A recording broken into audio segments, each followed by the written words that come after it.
Today in the Aylo Health kitchen, we're whipping up coconut date bowls. This is a quick and easy treat to make for your sweet tooth. In this recipe today, you're gonna need 10 to 12 dates, 2 cups of pecans, a pinch of salt, and coconut flakes. Using dates as a base for this recipe is a perfect substitute for refined sugar snacks because dates are full of fiber, antioxidants, minerals, and vitamins like potassium and magnesium. First, pit your dates and soak them in warm water. This helps soften the dates as they blend much better with the pecans. Next, add your dates and pecans to a food processor or blender and take a pinch of salt to help balance out the sweetness of the dates.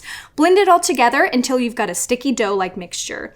Get your hands a little dirty and roll the mixture into small energy bites. After your rolling is complete, set them in the refrigerator for 20 to 30 minutes to let them harden. Once firm, you're ready to roll them in the shredded coconut and they're ready to eat.